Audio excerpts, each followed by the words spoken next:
So we meet again, but tonight I brought my friend, and he's got a burning fire that will purify and cleanse. Or you can make amends with the sin and ride the fence. You can light the fire like the burning incense. You can wear the wings and swing the crimson sword and soar through heavenly wars all in one accord.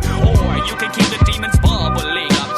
Or take the kingdom God is promising up. Or take the force of war and all it brings. And I promise my king to take you under my wing.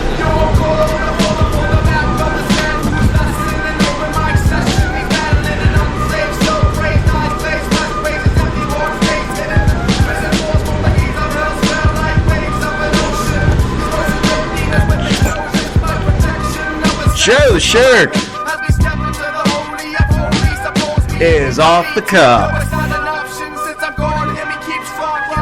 Oh yeah. Oh yeah. Oh yeah. Welcome back everybody. Joe the Shirt's off the cuff. I am your host, Joe the Shirt. Welcome back once again. My God, I think this is like my fourth, fifth show in April, like fourth one in the last week and a half. I'm just belting them out. That's what I'm doing. I'm just been enjoying myself. That's what I'm doing. So good to be here. And so good to finally get a chance to enjoy a lovely cigar. This one's an Iguana. It's an Iguana brand green cigar.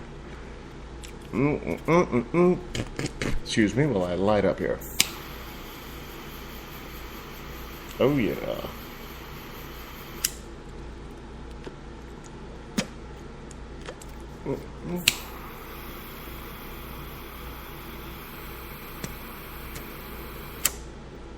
There we go. Sorry about the noise there.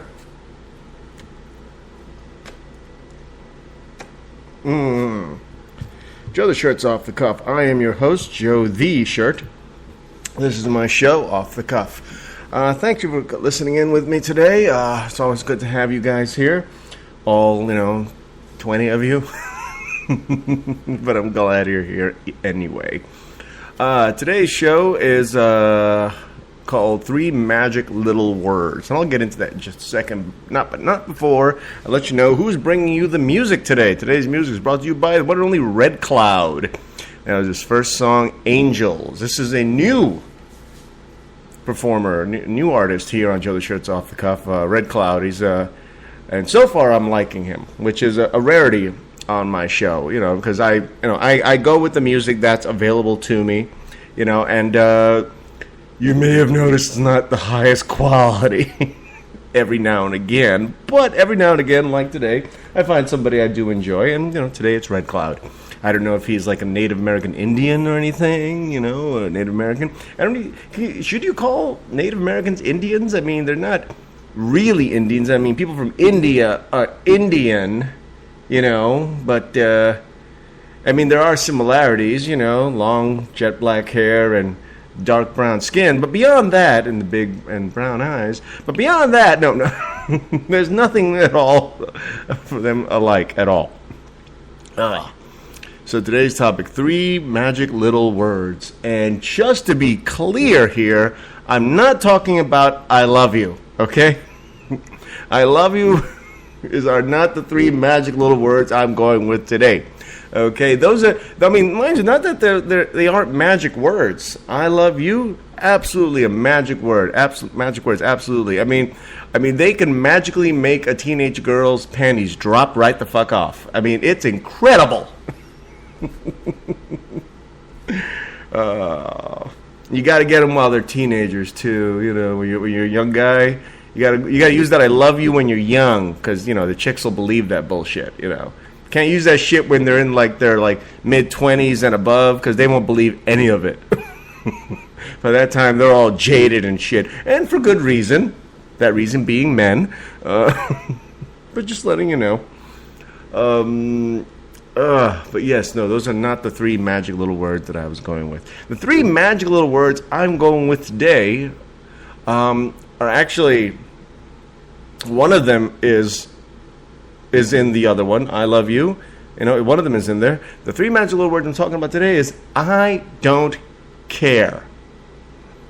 Okay, I want you to just think about that for a second. I don't care are the three magic little words I'm going with today. And I'm coming up with this for a very, very specific reason, and I will be getting into it. Don't worry about that.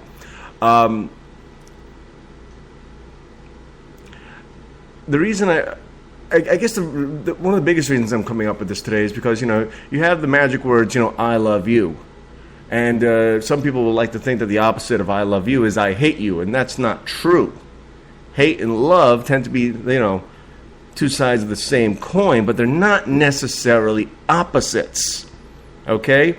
I mean, I love plenty of people that I also have a high degree of hate for. You know what I'm talking about, usually relatives, an ex-lover, 2 or 3. But I've always felt that the true opposite of I love you is I don't care. Because when you love somebody or you hate them, I mean truly hate, not like the passive-aggressive hate that I do with my stepfather, but when you really concentrate on hate, just like the way you concentrate on being in love, I mean, they are overwhelming emotions there. They are these emotions that just overtake your entire life. You are thinking about another person so much, either love or hate, that it's totally obsessive, to love or hate that person.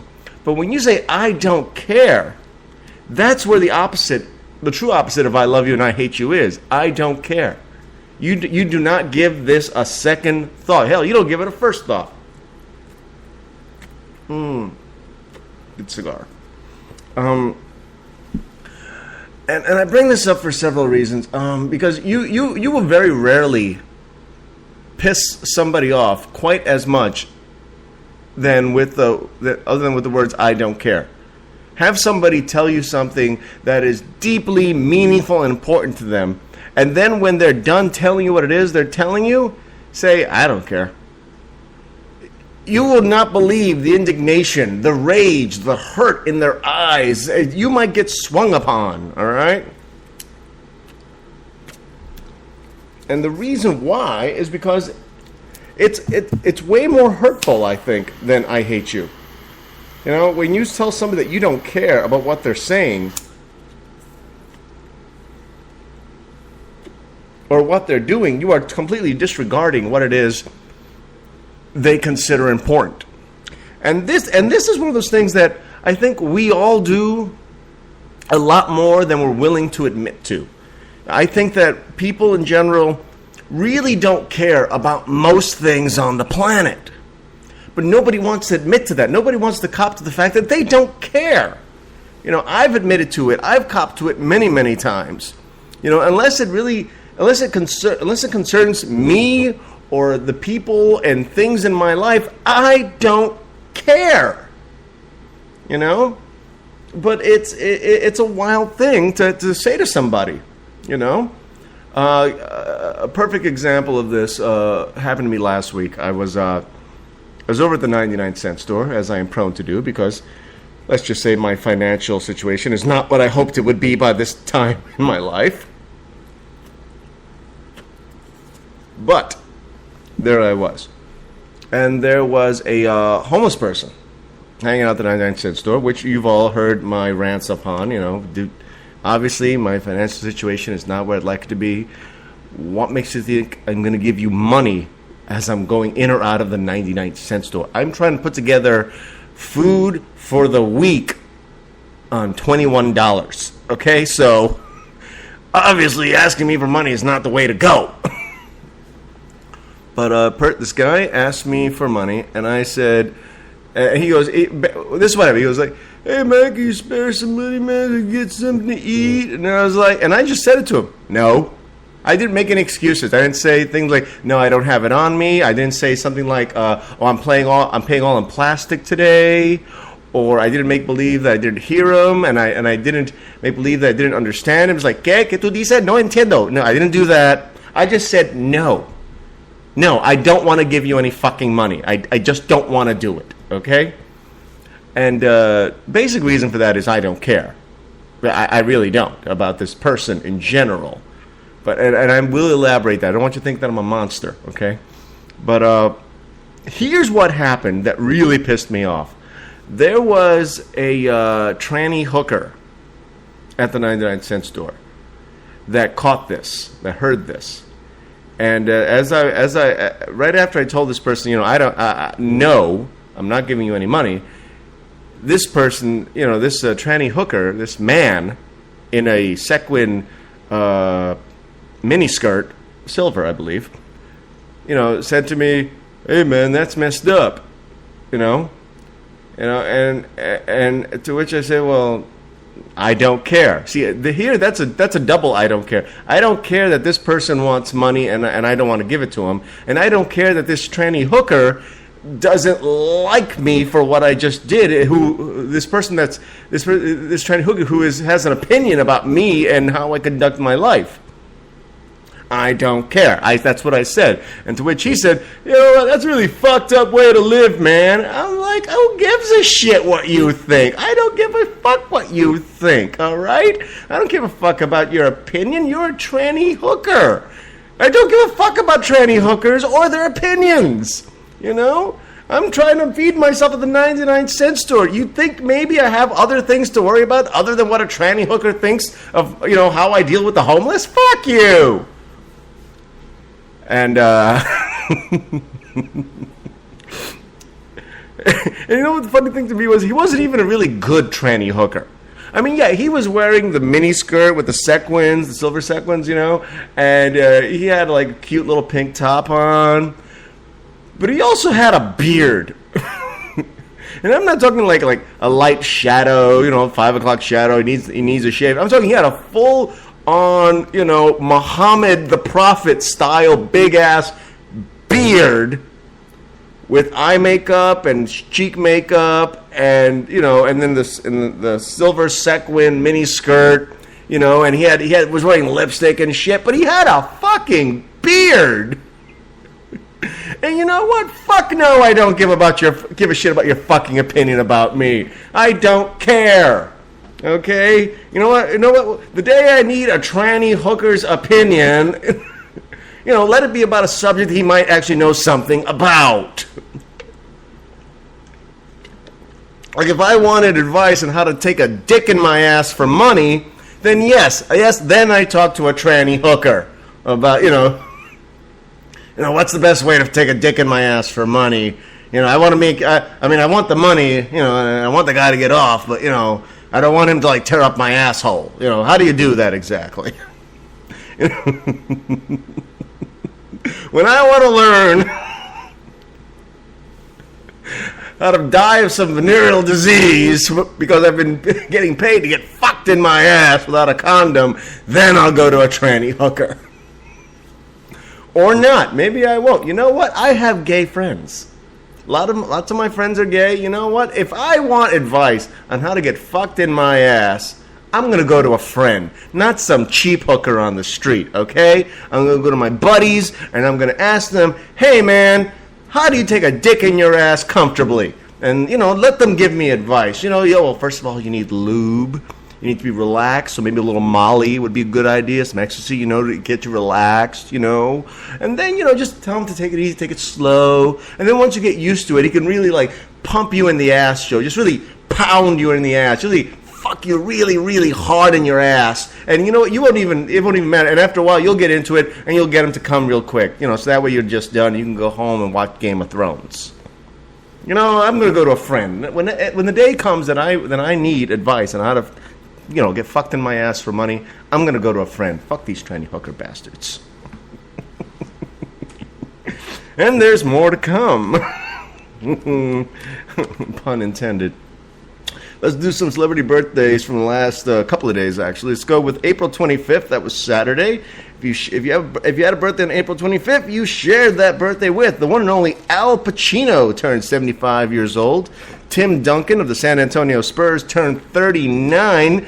Spurs are tied 2-2 with my own Los Angeles Clippers in the playoffs here. Renee Zellweger, also known as Chipmunk Face, is 46 years old. Talk about an overrated actress.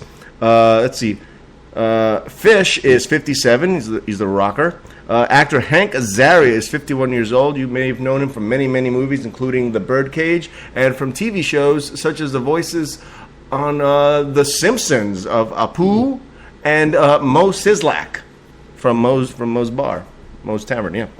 Jason Lee, skateboarder, actor from My Name is Earl, is 45 years old. Gina Torres, the really smoking hot black chick on the TV show Suits, is 46. And the one and only Meadowlark Lemon of the Harlem Globetrotters, one of the original Harlem Globetrotters, that's right, turned 83 years old. It's time for a break. Here's more music from Red Cloud. This one's called My People. I'm Joe the Shirt. I'm off the cuff, and I'll be right back. You're able to overcome my iron hand. You're ready for action.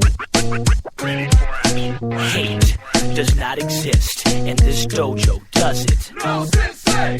Fear shall not exist, and this dojo will it. No sensei! Alright then, I then walks inside of the cipher smiling. Faces lighting up when I start freestyling. Ice pick hiding like on Rikers Island. Try to bite it and you'll catch a sidekick to your tripes and tri-tips. Your lips and side ribs. Hybrid rhymes against you slimy pirates. I'm irate already, my face is already sweaty. I bet your representative will get severed in 7 seconds. Service that way without the severance paid. An arrogant way of waging a war with a warlord. My 4-4 fires through the orcs of Mordor. Tournament style of the finest fighting ignited. A giant private environment of the island exotic. Eye scanning wisely through the skies. Show the shirt. White span cover. It's off the cuff. Welcome back. I don't think... Is it selfish to say I don't care to somebody or about anything? I mean, is it selfish? Yeah, but is selfish necessarily a bad thing? I never thought it was. You know who taught me that, actually? My girlfriend, the Russian, she taught me that selfish is not a 4-letter word. Selfish is a great word for self-preservation. It's a great word for taking care of yourself. You know, in and of itself, being selfish is not necessarily wrong.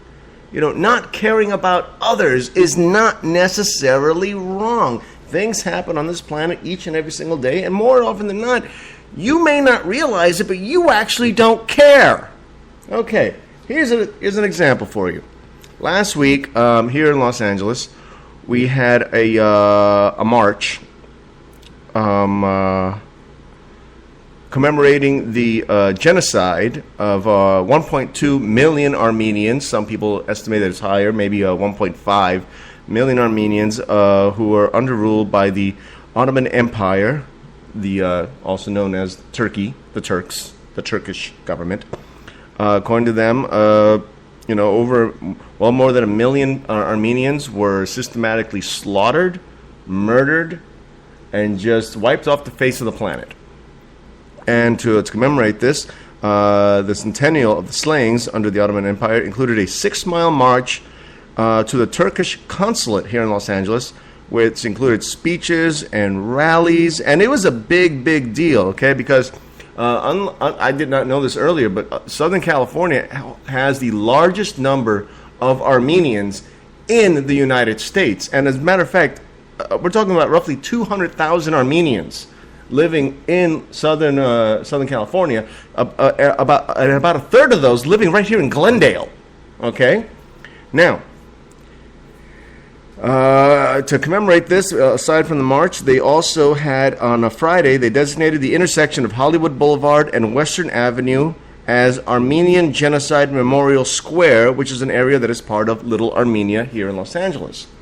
Now, here's the thing: I don't care. I don't care. I really don't. But here, let me give you the distinction I'm trying to make here. I'm not Armenian. I barely know any Armenians. I know like 2, I think. One of them is a really good friend of my girlfriend, and I only just found out about it like last week. That she is Armenian, half Armenian, you know.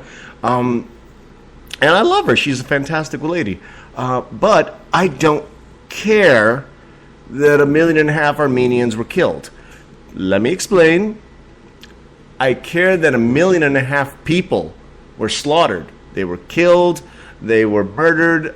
Men, women, children. The Turkish government, the Ottoman Empire government, tried to wipe them off the face of the planet. Okay? But I don't care that they were Armenian. I care that they were people. They were alive. They were people. They were mothers and fathers, sons and daughters, wives and husbands, uncles, aunts, the whole gambit of it. Grandchildren, grandfathers, grandmothers. They were people. The fact that they were Armenian doesn't mean jack or shit.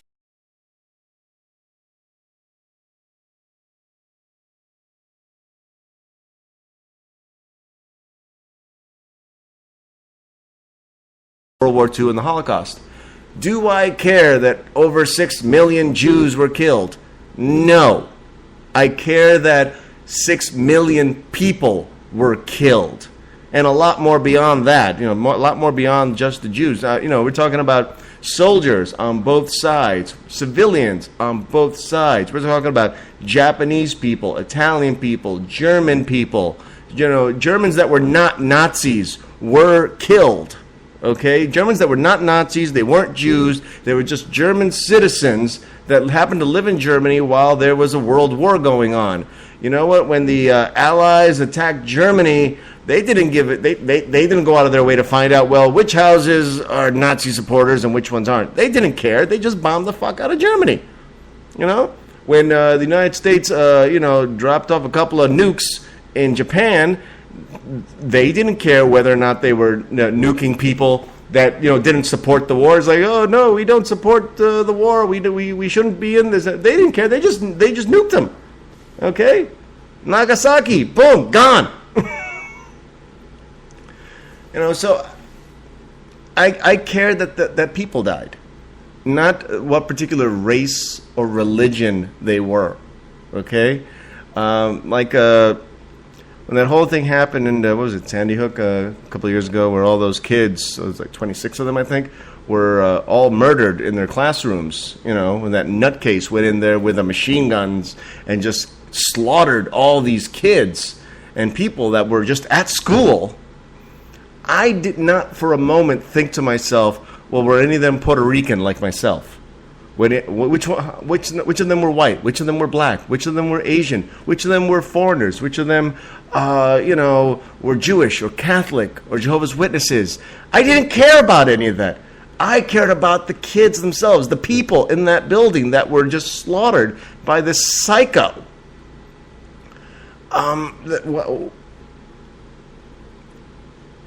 Who they were was unimportant. What they were was important to me. They were people. Okay? The fact that they were of any particular race or religion, irrelevant to me. I don't care. And really, honestly, you try it on somebody sometime. Next time somebody tells you something that they consider very, very important, just when they're done talking, just tell them, I don't care. See what kind of reaction you get to that. Go ahead, you try it. See how well you're received after that one. But that's an extreme example because, if you're talking to a friend of yours or a family member or your wife or your husband, girlfriend, boyfriend, obviously what they say matters to you on some level because you know them. You care about them. And even if what they're telling you has no bearing on your life whatsoever, you will listen to them and console them as much as you can because you care. But generally speaking, when something happens to somebody on the planet you've never heard of, you may not know it, but you just don't care. And that's okay. It's okay not to care about any particular person, any particular group. What you should be caring about is humanity in general. That's the real difference between, being a very nice, normal, adjusted human being that doesn't care too much about others and being a sociopath that literally doesn't care about anybody. That's what I'm going with. Oh, my God. Got a story here. I don't know. You tell me if you care or not. You tell me. Let's see. Mexico raids squalid labor camps. The Mexican government has raided at least 3 squalid makeshift farm labor camps in recent weeks, rescuing about 250 adults and children and posting videos of the operations. Rare enforcement of actions that suggest a more aggressive track by federal labor authorities. Also known as 250 Mexicans are now out of work. But see, now I want you to think about this. There's a good chance you did not know about this up until me just saying it. Did you care? No, you didn't. You didn't know about it. Now you know about it. Now really, just give yourself a pause. A moment. Do you actually care? I mean, maybe you're Mexican. You're of Mexican descent. Maybe you have family in Mexico that you've been looking for a while. That could have been one of them. Maybe you live in Mexico. Maybe you vacation in Mexico. Maybe that forces you to care.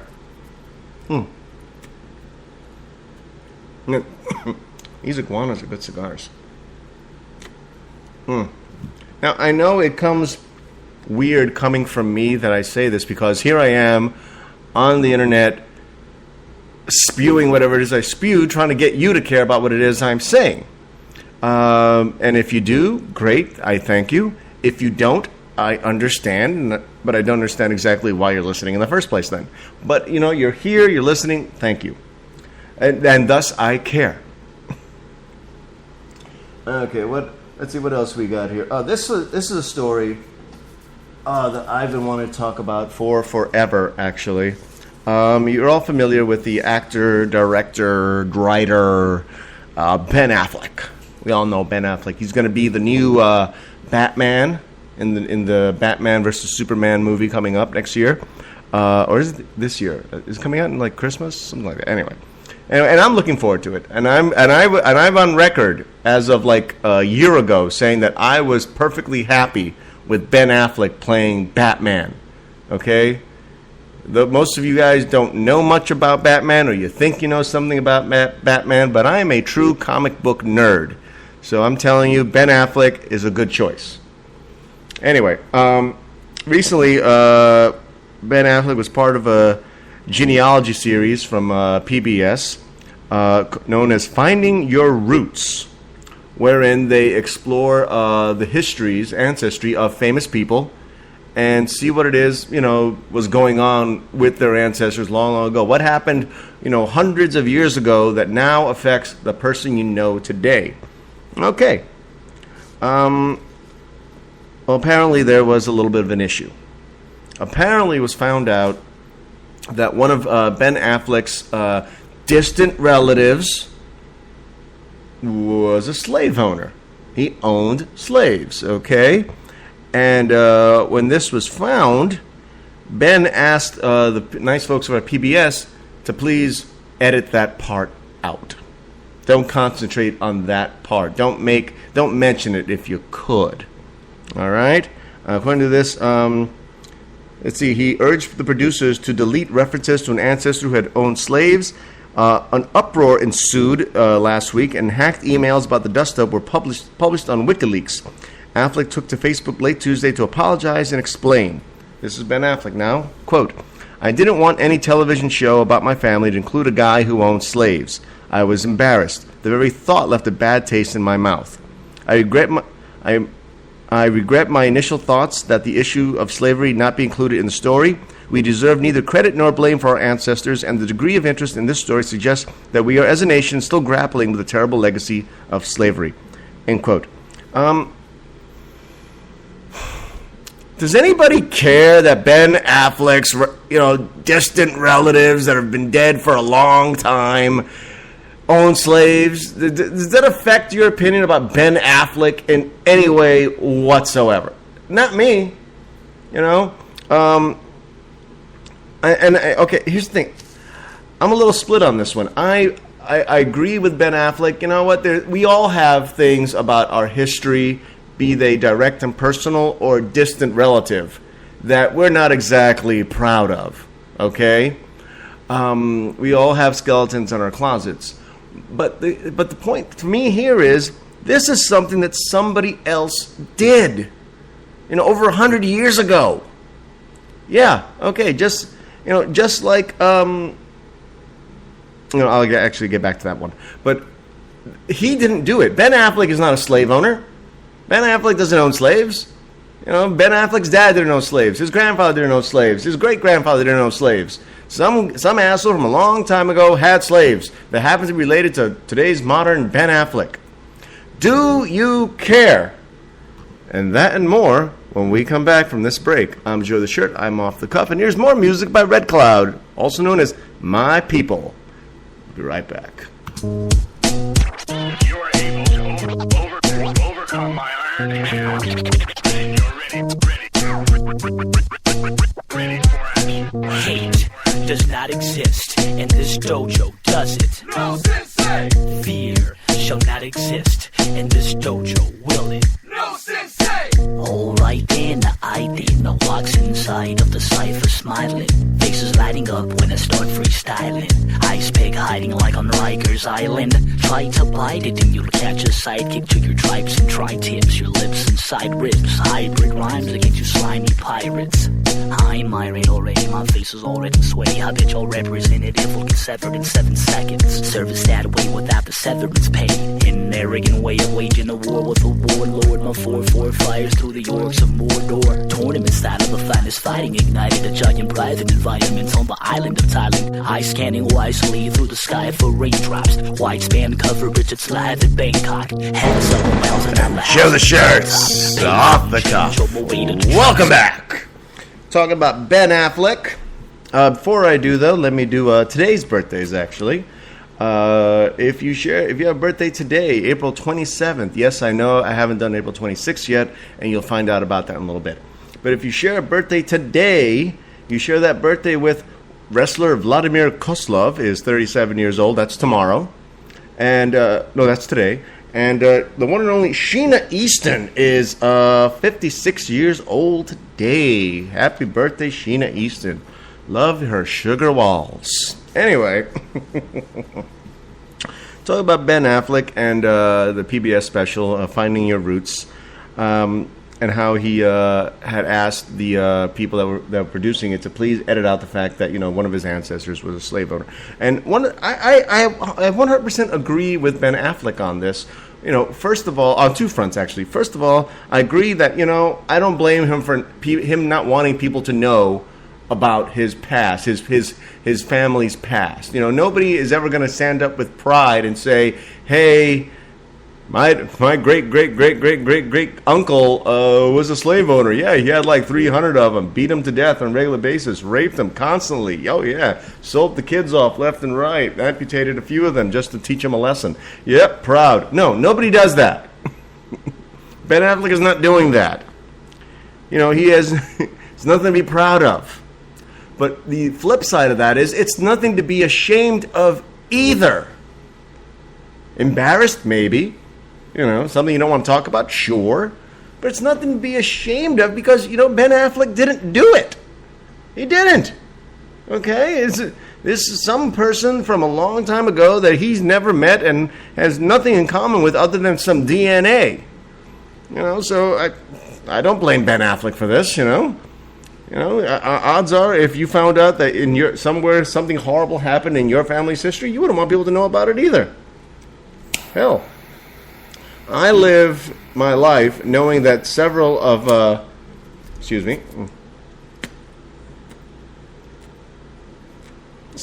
relatives of mine that are alive right now have done horrible, disgusting things. And did I do these things? No. Was I a participant in these things? No. But I know that my relatives did these things. And we're talking about living relatives here. They've done horrible things. But I am not ashamed of what the things they did. I blame them for the things they did, and a couple of them know better than to come anywhere near me if I see them. If I'm in the neighborhood, they know better than to come talk to me. All right, but it's not me. Just like it's not Ben Affleck. You know, and like I say, it's nothing to be proud of, but it's nothing to be ashamed of either. He didn't do it. Some asshole a long time ago did. And you know what? I mean, there were other stories that, you know, Finding Your Roots did. Other other famous people. Let's see, Derek Jeter, Anderson Cooper, and Ken Burns all discussed that they had slave-owning ancestors. They were comfortable talking about it. You know, it's nothing to be proud of, nothing to be ashamed of, but it does make you a bit more interesting. You know, but it doesn't make you a bad person in any way, shape, or form. And the people that got all like angry and fired up about this are like, oh, Ben Affleck is a horrible human being because he's trying to hide the truth. I'm like, well, yeah, of course he's trying to hide the truth. Who wouldn't? Now tomorrow's birthdays. That's right, I'm doing tomorrow's birthdays because there's odds are I'm not going to do a show tomorrow, but I want to get the birthdays out there. If your birthday is tomorrow, April 28th, you share birthdays with the one and only Violent J of the Insane Clown Posse. He'll be 43 years old.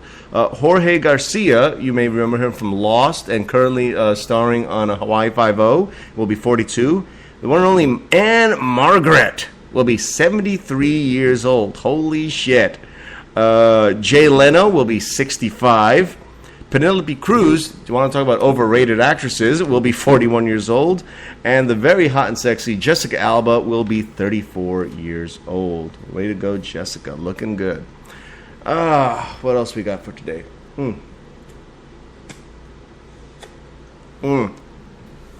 Okay. And now a little animal section. I have so many animal stories, and I did an animal show, and there's just too many stories. So I'm going to try to, include one per show if I can, if I remember to. Now, this one is very interesting. This one's about the bonding power of puppy dog eyes. You know what I'm talking about, right? You've all had a dog or looked at a dog, a puppy more than anything else. Have you ever had a puppy just look at you, just look you dead in the eye and lock eyes with you and just give you the big, brown, soulful, pleading, I'm so cute, touch me eyes, and you just want to just grab them and tickle them and rub them and snuggle them and you know the puppy thing, you know, which is the same thing that people experience when they're looking at small children, like a baby or toddler, you know, those big eyes, big, soulful, inquisitive eyes just looking at you, locking eyes with you. Have you ever had that happen? I know you have. We all have. Now, apparently, this is a evolutionary trait that has been adopted by dogs to coexist with humans. Now, this is what happens. You know how I always tell you that, you know, people that raise their dog as their child are pretty much raising a spoiled brat. This is true. But I understand the compulsion that comes with it, because a puppy or even a full-grown dog that is a part of your life, they give you that look that little kids give you, where they just look straight at you, lock eyes, do not turn away, and just make sure that you focus on them. This is a chemical reaction in the making. Apparently, according to LA Times, when our dogs gaze into our eyes with that "you are everything to me" kind of look in their eyes, apparently your body is flooded with oxytocin. Now, for those of you who don't know what oxytocin is, it is a hormone that is most readily related to love, nurture, and affection. The very same emotions that you use when you're dealing with a child-parent relationship. Okay? And according to this, the more that dogs and owners gaze into each other's eyes, the more concentrated the burst of oxytocin is for both human and canines. Okay? And the more that you encourage this behavior in your dog, the more he'll encourage that behavior in you, and the stronger your bond will be with your dog. Conversely, the same thing happens with your children. The stronger your bond will be with your children. Researchers analyzed the spontaneous interaction between people and dogs, people and puppies, people and small children, and found that it produces the exact chemical reactions, the exact same hormonal reactions in the brain and in the body that makes you want to take care of this person, this individual, Okay? So, and it is an evolutionary trait that has been developed by dogs with humans over eons. Thousands and thousands of years have come to this. And the way that they were able to determine that it's an evolutionary process was they conducted the same experiment with wolves and animal management professionals who had raised, fed, and played with wolves. And they tried this. They tried, doing the thing where you look into the wolf puppy's eyes or the wolf's eyes, full-grown adult wolf's eyes, to try to get that feeling, that oxytocin feeling with them. And it didn't work. And the reason why is that in wolves, which are the ancestors of dogs, wolves, when they stare you in the eye, it's an intimidation factor. They're trying to scare you. They're trying to make you to look away, to blink, basically. All right? So it doesn't happen with wolves. It happens with dogs, which are wolves that learn that, you know what, if I stare at this guy's face, stare into his eyes long enough, he'll feed me. He'll give me water. He'll give me a place to stay. He'll protect me. And then I'll protect him because for whatever reason, as a dog, I'm looking at this other species' eyes, and all of a sudden I care. It affects both species. Oxytocin is produced in both the human and the dog when they lock eyes and they look into each other's eyes, that soulful, meaningful look. The same look that you have with children, the same look you have with a loved one. It's a bonding experience. Now, researchers gave a dose of oxytocin to dogs before they spent 30 minutes with their owners. Now, the hormone boost increased the number of times and the duration for which female dogs locked eyes with their owners, in turn sending more oxytocin into their own bodies. So, oxytocin makes you want to produce more oxytocin. Now, the response was not found with male dogs as much as it was with females, mostly because male dogs are very rarely involved with the raising of puppies. But female dogs, who do have puppies, it's in their blood, it's in their instincts to try to bond with another human being or with their pups. So what they're saying is that, here's a quote here from the study, looking at cute puppies and cute babies activates the same reward system in the brain. It just makes you feel better. And it makes the person or the dog or the animal that you're looking at, it makes them feel better, which encourages them to do it even more. So the basic conclusion of the study is that the next time your dog is staring at you, there's a good chance he doesn't just want food or water. He actually wants to connect with you. Look at that. Look at that. You learned something today. Wow. And finally, I have birthdays for April 26th. That was yesterday. That was Sunday. Excuse me. My cigar went out. I got a lighter up here.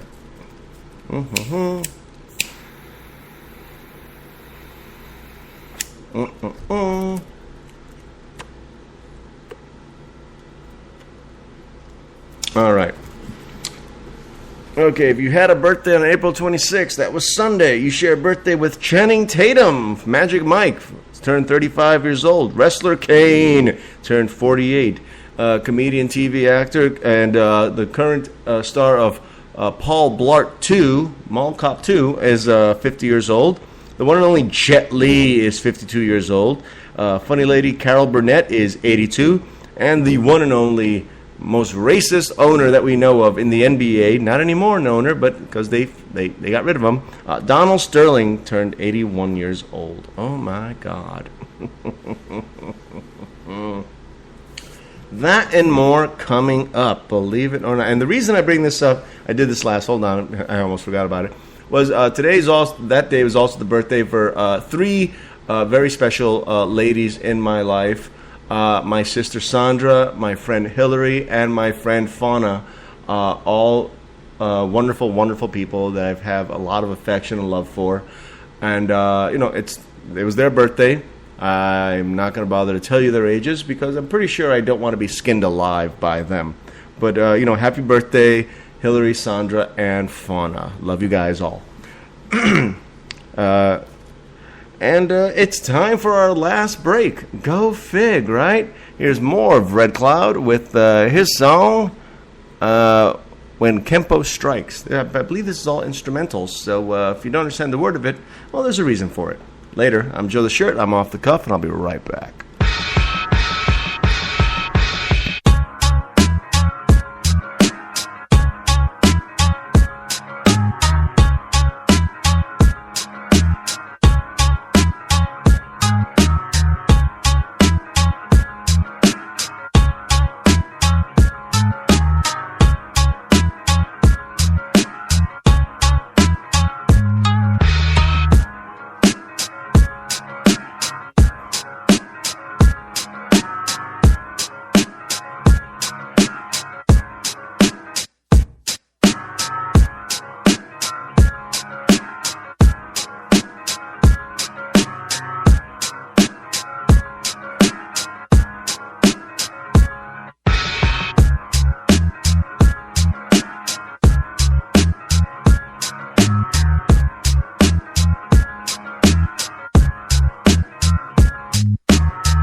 Joe the Shirt is still off the cuff. Holy flying fuck.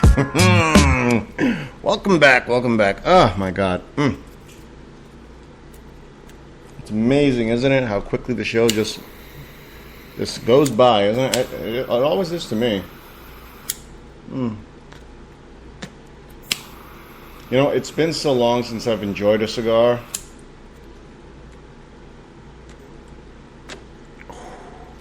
I'm just truly hoping I don't make myself sick. Welcome back, everybody. Okay. I don't care. I don't care about so many things. You'd be surprised. Or not. Who knows? Here's something I do care about. A very important issue. If you've ever been to California or heard of California, you may have heard of Venice Beach.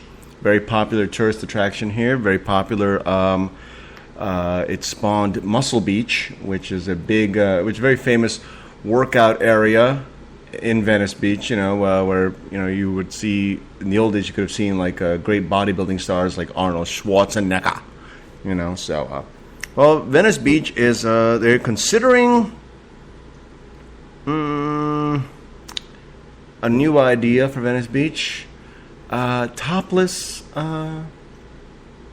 beach at Venice Beach. Venice Beach as a topless beach where women can go to and just bare their boobies. And I 100% fully support this. Beyond the fact that I want to see titties. Lord knows I love seeing titties. I'm not going to lie.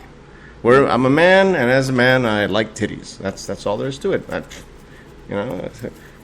Call me an asshole if you want, but I like titties. But Venice Beach is the powers that be around that area are now currently considering the idea and weighing the options, weighing the pros and the cons. And one of the things that they don't mention here is the fact that most cities don't have any laws against being topless as a woman. Okay, there are no laws, as far as I know, of being topless as a man. I live in West Hollywood, probably one of the gayest neighborhoods in the world. Guys walking around without shirts on all the time, and as often as these guys like to work out, some of them are not doing enough. And there have been some guys out there that I'm thinking, you need a size XXXL on you right now. But But I do support women being topless. In most cities, you're actually allowed to be topless. Most cities, people don't know this, But if you're out there and it's summer, ladies, and it's hot, and you're sweating, and you're uncomfortable, let the girls out. That's right. Let the girls out. You know what?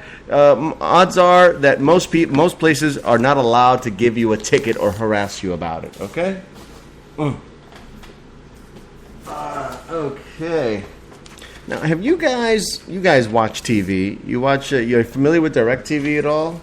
All right, DirecTV for the longest time has had some ads on starring Rob Lowe, where they depict Rob Lowe, cool Rob Lowe, and then some other version of Rob Lowe, and they compare the cool Rob Lowe to DirecTV and the not cool Rob Lowe to just having regular cable.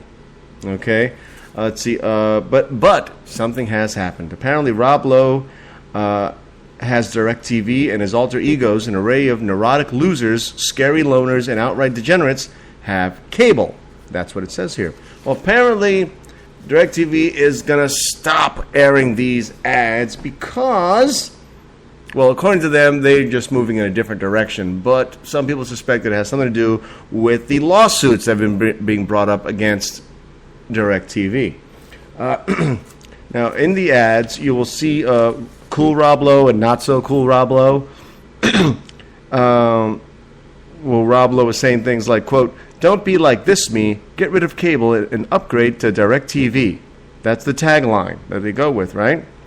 But there are various versions of the Rob Lowe advertisements. They're so outlandish and exaggerated that no reasonable consumer would believe that the statements being made by the alter ego characters are comparative or need to be substantiated. It's a joke, is what they're saying. They're saying that we don't really believe that this, that anybody that has cable is really like this. They're making a joke. They're making a point to say that DirecTV is better, and you're a better person if you have DirecTV. That's what they're saying. It's a joke. It's an ad. They're trying to get you to switch. And apparently it's worked. See, and people are getting upset about this. People are like writing letters to DirecTV. They're like sending them emails and shit and protesting. But the data shows that the ads work, all right? In the third quarter of 2014, DirecTV lost 28,000 subscribers. In the following quarter, when the campaign started, okay, when the new Rob Lowe commercials came out, DirecTV gained 149,000 subscribers. That's a big increase from the 93,000 that had signed up in the fourth quarter of 2013. So the ads were working. And there were several types of Rob Lowe's. There was super creepy Rob Lowe, scrawny arms Rob Lowe, who's unable to open a jar of mayonnaise, and broken down, less attractive Rob Lowe, who forlornly notes that cable has pictures and sound. One of Rob Lowe's characters generated a well-publicized protest from the International Paralysis Association. Paralysis, I don't know if I'm saying it right, but paralysis, for those who don't know, refers to men that are unable to urinate in public, in a public urinal when other people are around. Well, apparently, this painfully awkward version of Rob Lowe is shown standing at a men's room urinal, unable to relieve himself because there are other people around. Well, guess what? Apparently, an organization demanded that the spot be pulled because it believed that it was insensitive to those who suffer from such an affliction. I don't care. I don't care if you have trouble peeing. Who gives a shit? I don't give a shit. You know what? People have trouble peeing every day. I don't care. But they're pulling the ads, and mind you now, they were commissioned to create 5 more ads with Rob Lowe characters, including total deadbeat Rob Lowe, who says saving money by having surgery in a motel room so they can continue running in the first quarter.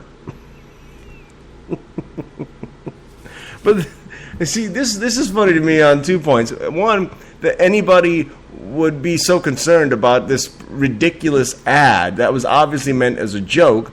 But I think what's even funnier to me is that the ads actually worked.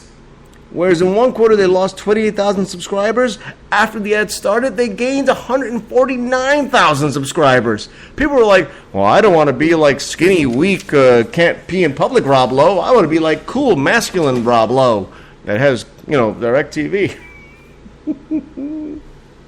Oh my God, what do I want to do last here? I'm almost done for the day. It's okay, here's one. No. Oh, you know what? Here's what I've wanted to do for a little while now.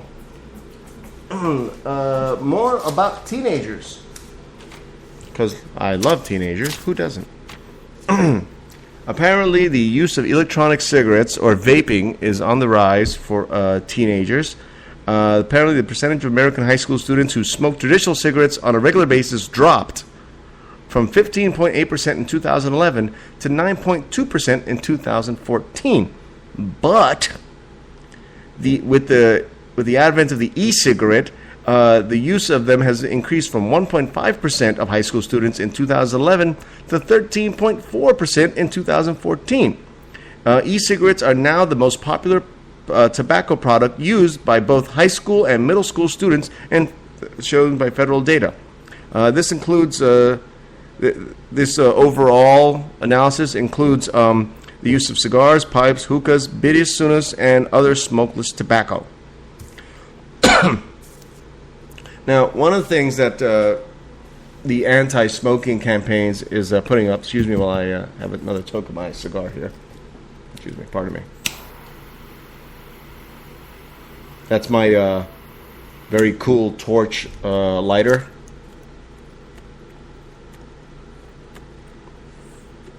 That my girlfriend got for me a couple of years ago. Actually, more than a couple of years ago now, but it's very cool. Comes with its own cigar cutter attached to the side.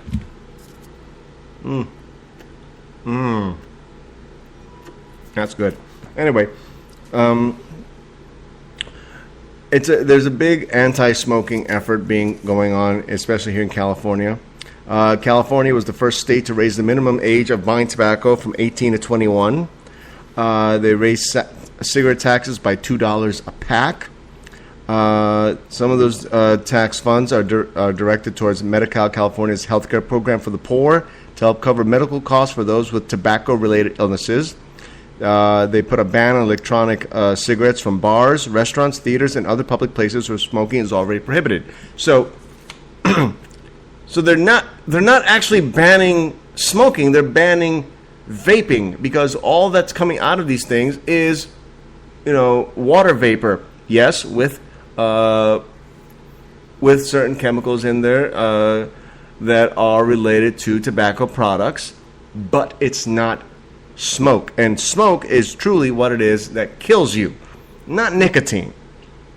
In bars, smokeless tobacco, including chewing tobacco, in the state's Major League Baseball stadiums and at venues where other organized baseball is played, has been banned. And they're just making it crazier and crazier. But here's the thing. There's been no proof whatsoever that smokeless tobacco, i.e. vaping, is anywhere near as dangerous as smoking cigarettes, cigars, or pipes. They found that, when you vape, it can produce certain types of carcinogens that can kill you. Yes, that's true, but only when the vaping is heated to levels beyond what is normally set to. Okay, you take the chemicals in your vapors, and you inhale them. Nowhere near as dangerous as cigarettes, but you superheat them, and yes, sure, then they become dangerous. But nobody's doing that.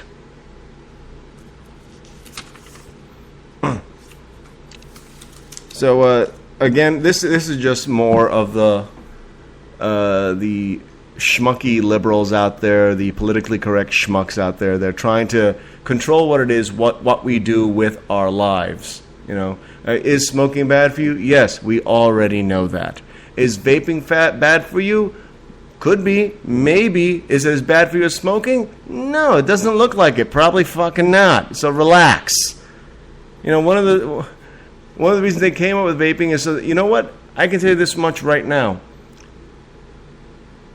In my time in bars, movie theaters, and airlines, and airplanes, I've seen people vaping left and right. Not once did I ever go...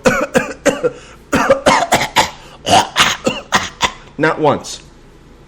Okay? Nobody does. For the most part, it actually smells kind of nice. Oh, my God. And that is actually it for me today. My God, the show just flies by, doesn't it? It really does. Truly does. In any case, that is my time for today. And once again, when it comes to what it is people care about, I don't care. You don't care. I would love it for people to stop making believe they care. You know, okay, I'll be the first one to admit, there are some things that people truly do care about. Absolutely. Some people care about, their religions. Some people care about what we're doing to the earth. Some people care about, what we're doing to other species, eradicating them, abusing them. Some people care about, what happened to the Armenians 100 years ago. Some people care about what happened to the Jews, 80 years ago. And that's all perfectly valid for them. But to go around believing that you care about shit that you don't know anything about, you're basically just lying to yourself. Okay? And that's fine. Lie to yourself, lie to others, don't lie to me. There's no fucking point. All right?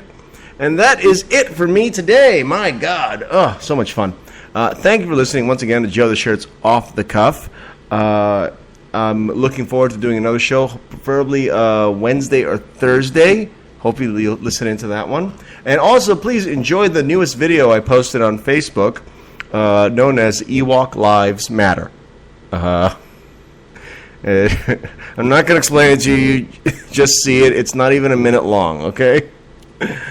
Thank you for listening. I'm Joe the Shirt. I've been Off the Cuff, and here's one more song by Red Cloud. It's called Is This Thing On? Talk to you later, guys. Bye-bye.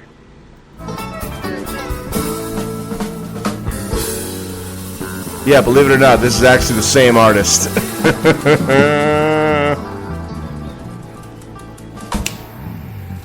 Hello, is this thing on? Howdy. How's everybody doing tonight? I'd just like to thank management for giving an Indian a chance to perform here. I've never been to Cabot, Arkansas before, but thanks to the Syntax Records, it's now possible. And I can tell by the cowboy hats that this is not a hip-hop crowd, but I think we can compromise. Well, alright, I've got an 81 El Camino Super Sport and intact. That's how I gather up the band and put equipment in back. And then we saddle up our bags, put the mags in our lap, and now we pulling out the map and turning on the 8-track. Baby burning rubber, cause you know who we are. And we're cruising Crenshaw like some Hollywood stars. But these 99 tags couldn't get me too far before the Torrance popos are pulling over my car. Taking no risk, we just dip to the spot where the temperature's hot and what the temper is not. Plugging in the amps till the feedback pops. Contaminate the sound till it pounds and loud. It's underground hip-hop until the cops come knock and give us props in the circle when you're bobbed.